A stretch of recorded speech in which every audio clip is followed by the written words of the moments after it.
প্রাকৃতিক সৌন্দর্যের এক অনন্য স্থান হয়ে উঠেছে ব্রাহ্মণবাড়িয়ার রসুলপুর গ্রাম। নির্মল প্রাকৃতিক সৌন্দর্য আর হাওর বিলাসের আমেজ খুঁজতে তিতাস বিধৌত রসুলপুরে ছুটছেন জেলা শহর ও আশপাশের ভ্রমণপ্রিয় দর্শনার্থীরা। রসুলপুর এখন বিনোদন প্রেমীদের পদচারণায় মুখর। সৌন্দর্যের সান্নিধ্যে একটু বিনোদনের জন্য রসুলপুর গ্রামের পার্কগুলোতে প্রায় প্রতিদিনই ভিড় করছেন বিভিন্ন বয়সের মানুষ।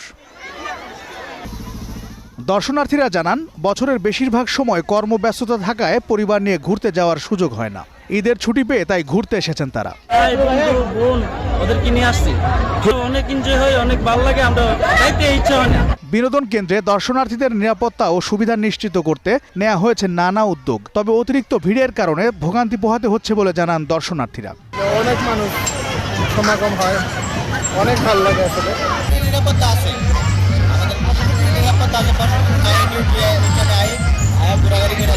বিনোদন কেন্দ্রগুলোতে দর্শনার্থীদের ভিড় বাড়ায় বেচাকেনাও বেড়েছে স্থানীয় ব্যবসায়ীদের। প্রয়োজনীয় পদক্ষেপ ও যথাযথ সংস্কারের মাধ্যমে রসুলপুরকে আকর্ষণীয় পর্যটন কেন্দ্রে রূপান্তর করার উদ্যোগ নিতে সংশ্লিষ্ট কর্তৃপক্ষের প্রতি আহ্বান জানিয়েছেন তারা। জাফর আহমেদ শিমুল, গ্রিন নিউজ ডেস্ক।